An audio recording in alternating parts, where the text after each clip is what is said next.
everyone, I am Rekha Mehta and you are watching Physics Online Education. I hope you are doing well, students. In this video, we are going to understand the topics of thermodynamics second, and these topics are Maxwell thermodynamical relation from thermodynamical functions and applications of thermodynamical relation. So let's begin with Maxwell thermodynamical relations. In last lecture, we derived Maxwell thermodynamical relations. लेकिन वो जो Maxwell thermodynamical relation है वो हमने x Y की form में drive किए थे। जो आज हम करने जा रहे हैं मैक्सवेल थर्मोडायनामिकल रिलेशन, वो हम थर्मोडायनामिकल फंक्शन की टर्म्स में ड्राइव करेंगे। और थर्मोडायनामिकल फंक्शंस जो हैं वो मैंने लास्ट वीडियो में आपको बताया था कि थर्मोडायनामिकल फंक्शंस क्या होते हैं। अगर आपने वो वीडियो नहीं देखा था, उसका लिंक मैं नीचे डिस्क्रिप्शन बॉक्स में दे दूँगी, आप वो एक बार वीडियोज़ देख लें। ठीक है, तो अब हम स्टार्ट करते हैं Maxwell thermodynamical relation from थर्मोडायनामिकल function. और जो फर्स्ट फंक्शन हम इसके अंदर लेके चल रहे हैं वो है इंटरनल एनर्जी। इंटरनल एनर्जी, और इसको हम बोलते हैं इंट्रिंसिक एनर्जी।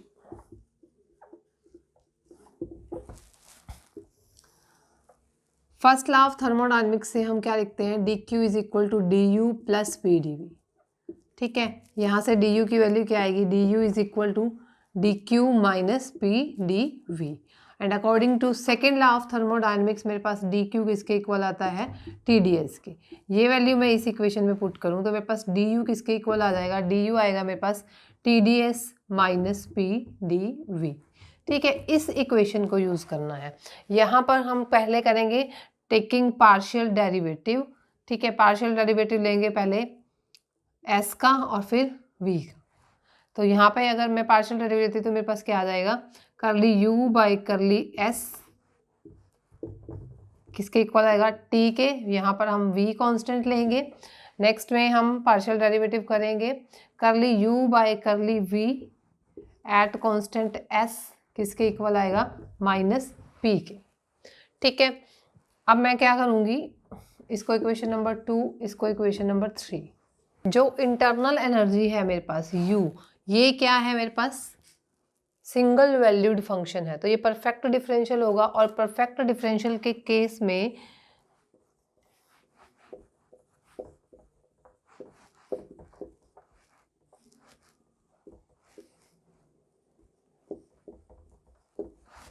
ये चीज़ इक्वल होगी। ठीक है, परफेक्ट डिफरेंशियल के केस में ये कंडीशन होती है। तो जब परफेक्ट डिफरेंशियल हम कर रहे हैं तो यहाँ पर वैल्यू पुट करो, क्या आएगा, curly by curly U by curly S at constant V, value क्या थी टी, तो ये पे मेरे पास क्या आ जाएगा, curly T by curly V is equal to curly U by curly V at constant S, value क्या है माइनस पी, तो यहाँ पर क्या आ जाएगा, माइनस करली पी बाई करली एस। ठीक, यहाँ पर मेरे पास एस कांस्टेंट होगा और यहाँ पर मेरे पास क्या कांस्टेंट होगा, वी कांस्टेंट होगा। And this is called the first Maxwell thermodynamical relation. ये मेरे पास फर्स्ट मैक्सवेल थर्मोडायनामिकल रिलेशन आ गया।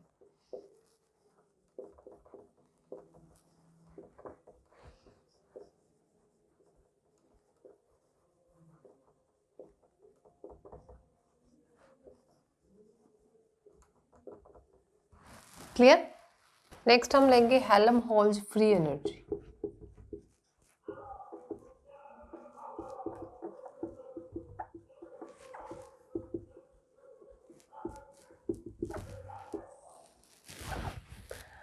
जब हमने हेल्महोल्ट्ज़ फ्री एनर्जी फंक्शन को डिफाइन किया था तो क्या था कि ये जो हेल्महोल्ट्ज़ फ्री एनर्जी है, एक एनर्जी टर्म्स में अगर हम इसको देखें तो which never increasing during a process which is isothermal as well as isovolumic. ठीक है, तो जो उस प्रोसेस के अंदर कभी भी इंक्रीज नहीं होगी जो प्रोसेस हमारे पास क्या है, आइसोथर्मल हो और एज वेल एज आइसोवॉल्यूमिक हो।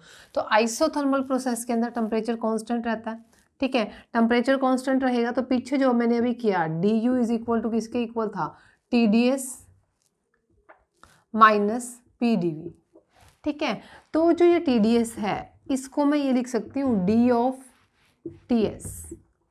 देखो इसको ओपन करोगे, पहले T partial derivative s plus S D T. अगर टेम्परेचर कांस्टेंट है, ठीक है, आइसोथर्मल प्रोसेस है, टेम्परेचर क्या रहेगा, कांस्टेंट, टेम्परेचर कांस्टेंट रहेगा तो dt क्या हो जाएगा, 0। तो मेरे पास ये क्या बचेगा, t ऑफ ds, यही आएगा, ठीक है। तो मैं जहाँ पर TDS है वहाँ पर मैं d ऑफ TS लिख सकती हूँ, यहाँ पर ये वैल्यू पुट करो, du is equal to d of TS minus PdV, ठीक है। इसको हम ये लिख सकते हैं d of u minus TS is equal to minus of PdV। d of ये जो मेरे पास u माइनस TS है, ये मेरे पास क्या था, हेल्महोल्ट्ज फ्री एनर्जी या हेल्महोल्ट्ज फंक्शन जो बोलते, ठीक है। तो ये वैल्यू अगर मैं यहाँ पुट करूँ तो मेरे पास क्या आ जाएगा, d of f is equal to PDF क्या है, माइनस DW, ठीक है। तो जो f है इसको हम यहाँ पर क्या बोलते हैं, हेल्महोल्ट्ज फ्री एनर्जी या हेल्महोल्ट्ज वर्क फंक्शन, क्लियर, ठीक है।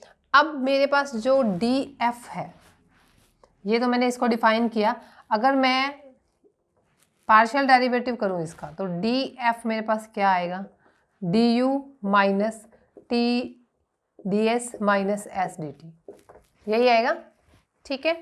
और du की वैल्यू मेरे पास क्या है, TdS माइनस PdV, ये वैल्यू मैं यहाँ पुट करूँगी, क्या आएगा, TdS minus PdV minus TdS minus S D T,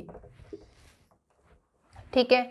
TdS से TdS कैंसिल, मेरे पास df क्या आ जाएगा, minus PdV minus S D T. अब हम क्या करेंगे, इसी इक्वेशन को यूज करेंगे और पार्शियल डेरिवेटिव लेंगे। टेकिंग पार्शियल डेरिवेटिव, तो करली f बाय करली v मेरे पास क्या आ जाएगा, माइनस p, और करली f बाय करली t मेरे पास क्या आ जाएगा, माइनस s। यहाँ पर t कांस्टेंट होगा और यहाँ पर v कांस्टेंट होगा, ठीक है। जो f है वो भी क्या है, परफेक्ट डिफरेंशियल है, तो परफेक्ट डिफरेंशियल के केस में क्या होगा, करली by curly t, curly f by curly v at constant t is equal to curly by curly v, curly f by curly t at constant v। ये equal होंगे जब मेरे पास f क्या है, परफेक्ट डिफरेंशियल, मतलब f क्या है, single valued function है, मतलब किसी पर्टिकुलर पॉइंट पर उसकी एक ही वैल्यू होगी, ठीक है। तो जब सिंगल वैल्यूड होता है, परफेक्ट डिफरेंशियल होता है, उस केस में ये कंडीशन अप्लाई होती है, ठीक है। यहाँ पर मेरे पास क्या आएगा, curly f by curly v की वैल्यू मैं पुट करूँ तो क्या आएगा, curly by curly p at constant t negative sign is equal to curly s by curly v, ठीक है। यहाँ पर मैं v कांस्टेंट लूँगी, यहाँ पर मैं t कांस्टेंट लूँगी, माइनस से माइनस कैंसिल, तो मेरे पास ये रिलेशन क्या आएगा, curly p by curly t is equal to curly s by curly v। Constant जरूर लिखने हैं, ये कांस्टेंट v पर है, ये कांस्टेंट t पर है। This is called the second thermodynamical relation. ये मेरे पास क्या है, सेकेंड मैक्सवेल थर्मोडायनेमिकल रिलेशन है।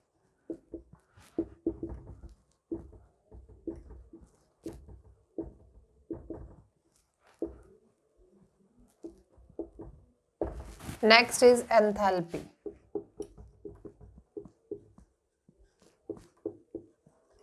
एंथैल्पी को हम डिनोट करते हैं H से। H किसके इक्वल होता है, U प्लस PV, ठीक है। ये हमने जब पीछे डिस्कस किया था उसके अंदर आया था। तो अगर मैं इनका पार्शियल डेरिवेटिव करूँ तो DH मेरे पास क्या आएगा, DU plus PdV plus VdP, यही आएगा। और पीछे हमने किया है DU की वैल्यू किसके इक्वल थी, TdS माइनस PdV। ये वैल्यू इस इक्वेशन में पुट करेंगे तो DH मेरे पास क्या आएगा, TdS minus PdV plus PdV plus VdP, ठीक है। PdV से PdV कैंसिल हो गया, तो यहाँ पर मेरे पास ये इक्वेशन आएगी, DH is equal to TdS plus VdP। Taking partial derivative, curly H by curly S is equal to t at constant p and curly h by curly p at constant s is equal to v। Again H is a perfect differential, तो condition satisfied क्या होगी, curly by curly P curly H by curly S at constant p is equal to curly by curly S curly h by curly p at constant s. Putting the values of these two in equation this, ठीक है, तो मेरे पास क्या आएगा, करली h by करली s क्या आ रहा है, t, तो करली t by करली p is equal to curly v by करली s, यहाँ पर s कांस्टेंट, यहाँ पर p constant. This is the Maxwell third thermodynamical relation. ये मैक्सवेल का थर्ड थर्मोडायनेमिकल रिलेशन है.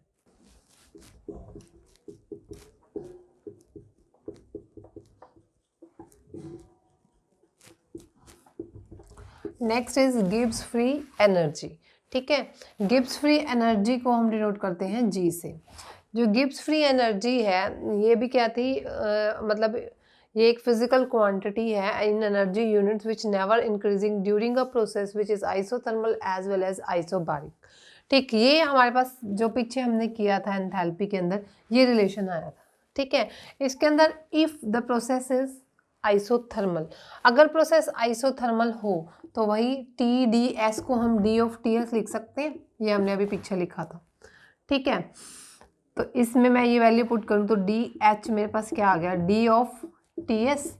और अगर प्रोसेस आइसोबारिक है तो मेरे पास डीपी क्या आ जाएगा, जीरो. आइसोबारिक के अंदर प्रेशर कांस्टेंट रहता है, पी कांस्टेंट और डीपी क्या आ जाएगा, जीरो.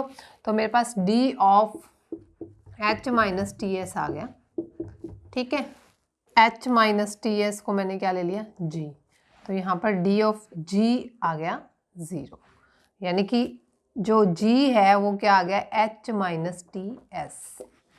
ठीक है, अभी मैंने पीछे एच क्या लिखा था, इसी को अगर मैं जी को डिनोट करना, एच क्या लिखा था, you plus P we minus T S, यही लिखा था, you plus P we minus T S. And u minus T S किसके इक्वल था, हेल्महोल्ट्ज़ फंक्शन के. तो h ये मेरे पास g किसके इक्वल आ जाएगा, g is equal to F plus P we.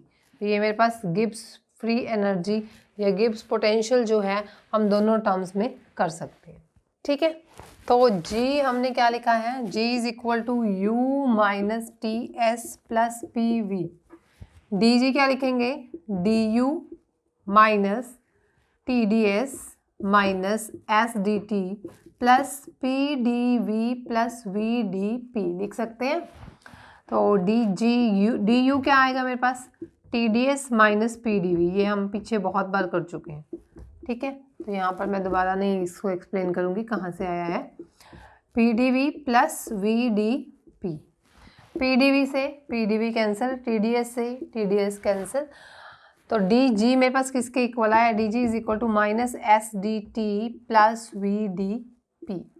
Taking partial derivative curly H by curly T at constant p is equal to minus S and curly H by curly p at constant t is equal to v.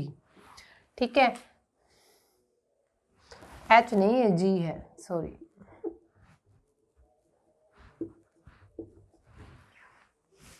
Again G क्या है, perfect differential है. Perfect differential है तो curly by curly P curly G by curly T at constant p is equal to curly by curly T curly G by curly p at constant t.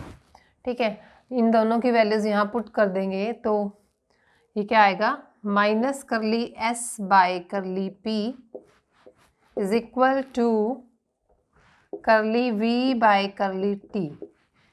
यहाँ पर t constant, यहाँ पर p constant, and this is called the Maxwell fourth thermodynamical relation. इसको ऐसे भी लिख सकते हैं, curly s by curly p at constant t is equal to minus curly v by curly t at constant p.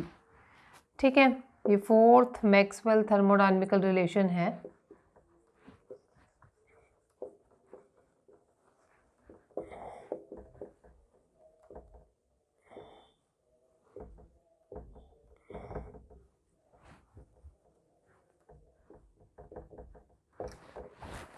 अभी हमने Maxwell thermodynamical relation drive किए हैं, तो इनको राइट करने का जो मेथड है वो कैसे, पहले हम लिखेंगे करली टी न्यूमिनेटर में, ठीक है। दो जो हम रिलेशन लिखेंगे, दो रिलेशन में हमने करली टी को न्यूमिनेटर में लिखना है, न्यूमिनेटर में लिखेंगे और क्लॉकवाइज लिखेंगे। क्लॉकवाइज हम कैसे लिखेंगे, हमें लिखना है टी वी स्पेशल प्रोग्राम, इसको याद रखना है। कैसे लिखेंगे, टी वी स्पेशल प्रोग्राम, और कैसे, क्लॉकवाइज में। तो ऐसे क्लॉक चलती है टी वी स्पेशल प्रोग्राम, ठीक है। इसके अंदर P इसके अंदर S कांस्टेंट आएगा और इसके अंदर P कांस्टेंट आएगा, ठीक है। अगेन हमने न्यूमरेटर में लिखा, अब इसको एंटी क्लॉकवाइज लिखेंगे, टी वी स्पेशल प्रोग्राम, ठीक है। यहाँ S कांस्टेंट, यहाँ V कांस्टेंट, लेकिन जब हम इसको एंटी क्लॉकवाइज लिखेंगे तो नेगेटिव साइन लिखेंगे, ठीक है। दो रिलेशन तो ये आ गए, बाकी दो कैसे लिखेंगे, बाकी दो में हमें क्या करना है, डी टी को, करली टी को हमने किस में लेना है, डिनोमिनेटर में। डिनोमिनेटर में लिखने के बाद हमें क्या करना है, अगर हम एंटी क्लॉकवाइज चल रहे हैं, टी वी स्पेशल प्रोग्राम, ठीक है। यहाँ पर टी कांस्टेंट, यहाँ पर पी कांस्टेंट, तो हम कैसे चले, यहाँ पर anti clockwise T V special program, तो नेगेटिव साइन आएगा। अब मैं कैसे चल रही हूँ, clockwise T V special program, यहाँ पर टी कांस्टेंट है, यहाँ पर वी कांस्टेंट है, ठीक है। तो ये मेथड्स हैं कि हम थर्मोडायनेमिकल रिलेशन को कैसे लिख सकते हैं, ठीक है। बट ये जो थर्मोडायनेमिकल रिलेशन जो हमने लिखे हैं, ये सीक्वेंस में नहीं है कि ये फर्स्ट है, ये सेकंड है, ये थर्ड है, ये फोर्थ है, नो, ठीक है। ये मेथड है कि आप इसको कैसे याद रख सकते हो, चारों रिलेशंस को, ठीक है। जब क्लॉकवाइज लिखेंगे तो क्लॉकवाइज में आपके पास नेगेटिव साइन नहीं आएगा, जब हम एंटी क्लॉकवाइज लिखेंगे तो नेगेटिव साइन आएगा। दो बार हमने dt को न्यूमरेटर में लिखना है, और ये याद रखना है टीवी स्पेशल प्रोग्राम, ठीक है। क्लॉकवाइज में नेगेटिव साइन नहीं आएगा, एंटी क्लॉकवाइज में नेगेटिव साइन आएगा। फिर हमने क्या करना है, दो बार dt को डिनोमिनेटर में रखना है, अगेन क्लॉकवाइज और एंटी क्लॉकवाइज। क्लॉकवाइज लिखेंगे तो नेगेटिव साइन नहीं आएगा, एंटी क्लॉकवाइज लिखेंगे तो नेगेटिव साइन आएगा। First application is Clausius-Clapeyron equation, ठीक है। इस इक्वेशन को ड्राइव करने के लिए हम Maxwell second thermodynamical relation use करेंगे, टी वी स्पेशल प्रोग्राम, ठीक है। यहाँ पर टी कांस्टेंट, यहाँ पर वी कांस्टेंट, ये मैक्सवेल सेकेंड थर्मोडायनेमिकल रिलेशन है। मल्टीप्लाइंग बोथ साइड टी से दोनों साइड अगर मैं मल्टीप्लाई कर दूं,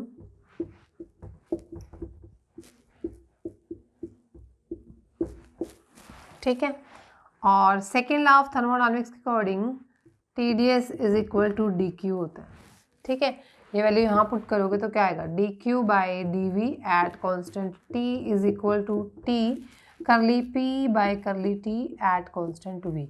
डी क्यू क्या है, डी क्यू है अमाउंट ऑफ हीट लिबरेटेड, ठीक है, per unit volume at constant temperature. अगर हमारे पास टेम्परेचर कांस्टेंट है तो जो हीट हमारे पास एब्जॉर्ब हुई है, ठीक है, जो हीट एब्जॉर्ब हुई है वो किसके अंदर चेंज लाएगी, वॉल्यूम के अंदर, ठीक है। वॉल्यूम चेंज होगा, वॉल्यूम किससे चेंज होगा, V2 से V1, ठीक है। वॉल्यूम के अंदर इतना चेंज आएगा, और हमारे पास हीट जो एब्जॉर्ब हुई है वो कांस्टेंट टेम्परेचर पर हुई है, तो उस हीट को हम क्या बोलेंगे, लेटेंट हीट।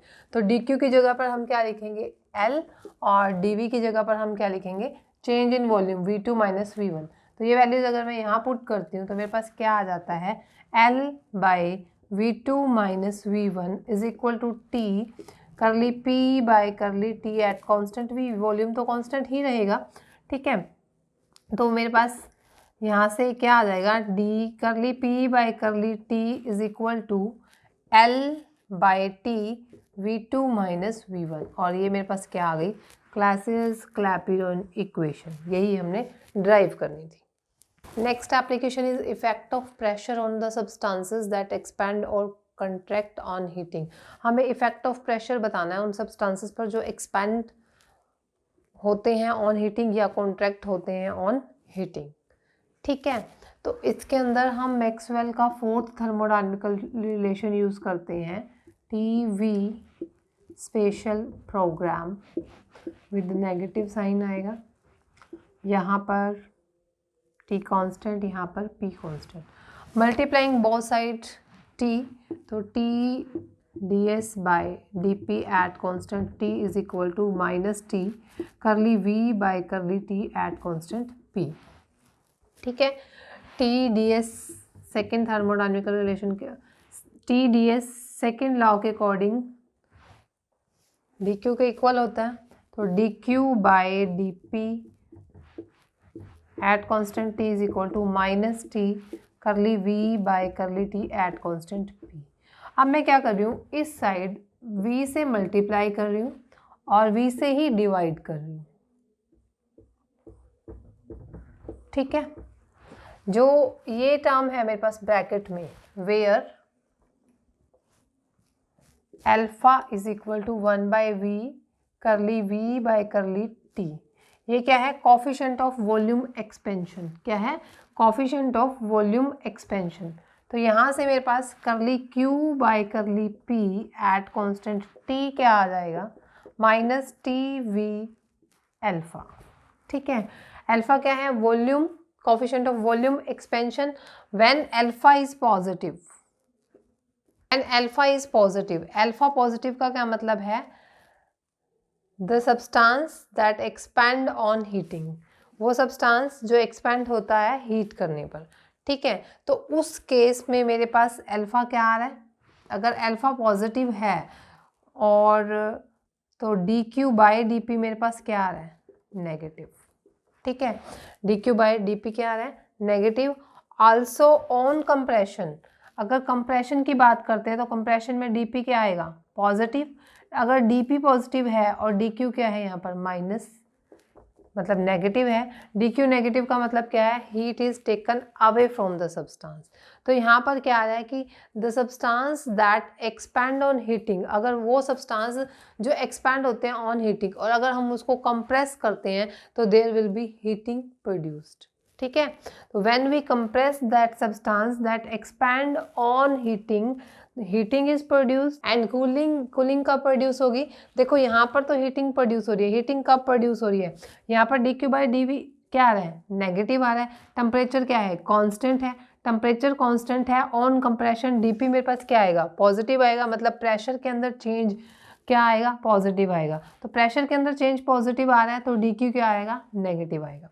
ठीक है, तो यहाँ पर क्या हो रहा है, वो सब्सटेंसेस जो हीट करने पर एक्सपैंड हो रहे हैं और उनको अगर हम कंप्रेस कर रहे हैं तो वहाँ पर हीटिंग प्रोड्यूस होगी, लेकिन there will be a cooling will be produced when we heat the substance and substance on heating contract. ठीक है, जो सब्सटेंस ऑन हीटिंग कॉन्ट्रैक्ट होगा वहाँ पर क्या प्रोड्यूस होगी, कूलिंग प्रोड्यूस होगी। Is variation of intrinsic energy with volume. ठीक है, मैक्सवेल सेकेंड थर्मोडायनेमिकल रिलेशन हम यूज़ कर रहे हैं, T V special program at T constant at V constant. ठीक है, यहाँ पर टी से दोनों साइड मल्टीप्लाई करूँ मैं,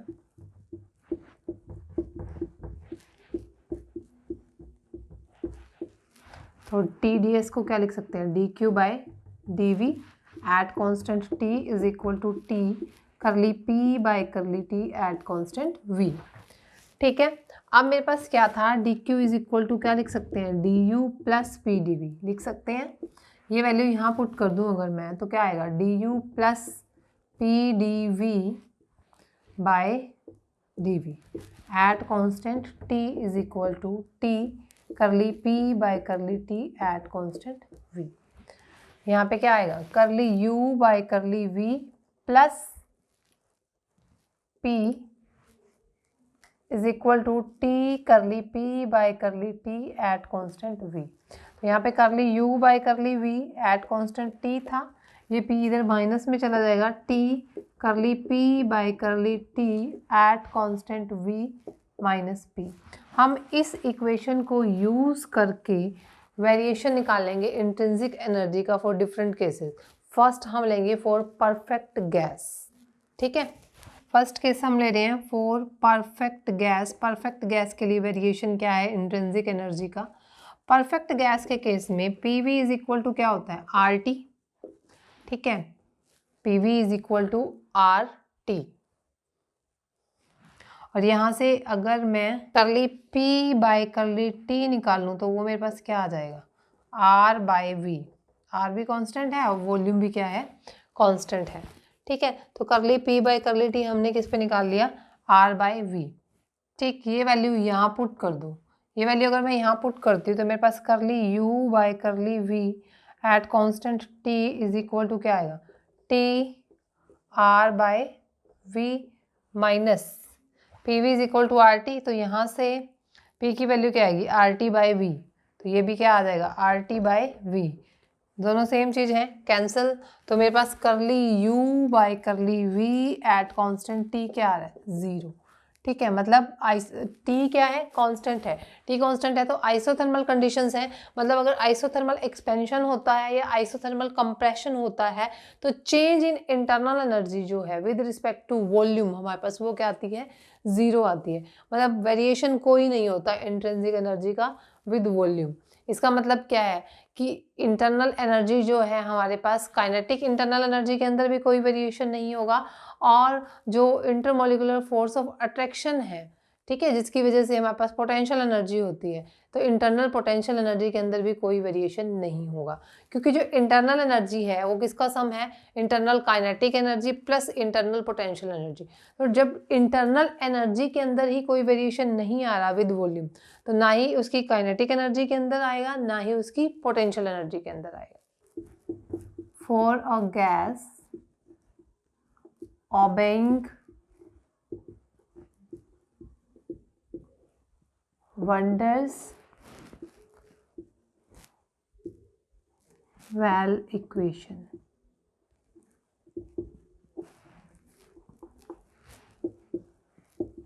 तो इसके लिए हमारे पास वंडर वाली इक्वेशन क्या होती है P plus A by V square V minus B is equal to RT, ठीक है। P plus A by V square हम क्या लिख सकते हैं RT V माइनस B, और P की वैल्यू क्या आएगी RT V minus B minus A by V square, ठीक है। हमें ये वाली वैल्यू ये वाली इक्वेशन यूज़ करनी है, तो इसमें करली P बाय करली T क्या आएगा curly P by curly T is equal to R V minus B। ये वैल्यू यहाँ पुट कर दो, curly U by curly V at constant T is equal to T R V minus B minus P की value क्या आई है मेरे पास ये RT V minus B plus A by V square, इससे ये कैंसिल, तो curly U by curly V at constant T is equal to क्या आएगा A by V square. It means rate of change of internal energy in case of real gases आपके पास decrease करेगा when we increase the volume, ठीक है। क्यों increase करेगा क्योंकि करली U बाय करली V क्या है इन्वर्सली प्रोपोर्शनल है 1 बाय V स्केयर के। तो जब आप इसको क्या करोगे इंक्रीज करोगे तो rate of change of increase in internal energy क्या करेगा आपका, जब इसको इंक्रीज करोगे तो ये डिक्रीज करेगा। Clear. For solid and liquid करली P by curly T at constant V को हम इंटरमीडिएट प्रिंसिपल के अकॉर्डिंग मैं अगर V से मल्टीप्लाई कर दूं करली V से और करली V से डिवाइड कर दूं तो कोई फर्क नहीं पड़ेगा, लेकिन यहाँ पर क्या है करली P बाय करली V है तो कांस्टेंट T लेंगे, करली V बाय करली T है तो कांस्टेंट P लेंगे। ये वैल्यू मैं इस इक्वेशन में पुट करूँगी, करली U by curly V at constant T मेरे पास क्या आ जाएगा T curly P by curly V at constant T और करली V by curly T at constant P। अब मैंने क्या किया इस इक्वेशन को मैं curly P by curly V by V करूँगी तो ये ऊपर चला जाएगा और यहाँ पर मैं V से क्या करूँगी डिवाइड करूँगी, करली V by curly T at constant P। मैंने क्या किया V से मल्टीप्लाई कर दिया V से डिवाइड कर दिया, कोई फर्क नहीं पड़ेगा। तो जो ये मेरे पास आएगा इसको मैं लिख सकती हूँ K और ये क्या है अल्फा। K यहाँ पर क्या है K यहाँ पर है coefficient of volume of elasticity,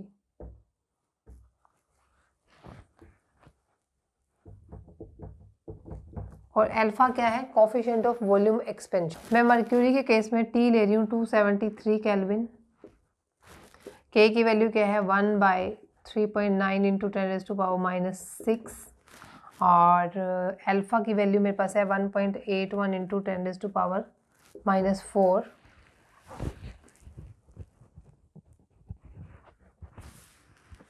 ये मेरे पास एटमॉस्फेयर में है, ठीक है। इन सब के साथ मेरे पास ये वैल्यू पुट की थी ना, -p भी आएगा इस इक्वेशन के अंदर वैल्यू पुट की थी तो -p भी आएगा इस इक्वेशन में, ठीक है। तो जब मैं ये सारी वैल्यूज यहाँ पुट करूँगी तो मेरे पास curly u by curly v क्या आएगा एट कांस्टेंट t। ये वैल्यू सारी सॉल्व करेंगे और p यहाँ पर हम लेंगे 1 एटमॉस्फेयर, ठीक है। वैल्यूज पुट करोगे तो t क्या है 273, k की वैल्यू क्या है 1/3.9 10⁻6 ऊपर ले जाओगे, अल्फा क्या है 1.81 10⁻⁻4 -1। जब इसको सॉल्व करोगे तो ये आएगा आपके पास 12670 -1। तो curly u by curly v at constant t मेरे पास आ जाएगा 1269669, ठीक है। तो इसके डायमेंशंस किसके आएंगे, प्रेशर के। तो यहाँ पर क्या है कि जो आपके पास curly u by curly v है वो आपको रिजल्ट में क्या दे रहा है, इंटरनल प्रेशर, और वो किसकी वजह से है, due to force of attraction की वजह से, ठीक है। Curly u by curly v has dimensions of pressure. It is called the internal pressure that arises from intermolecular attraction. This is all about the Maxwell thermodynamical relation from the thermodynamical function and some application of Maxwell thermodynamical relation. In our next lecture, we will continue the rest of applications of thermodynamical relations. Thank you.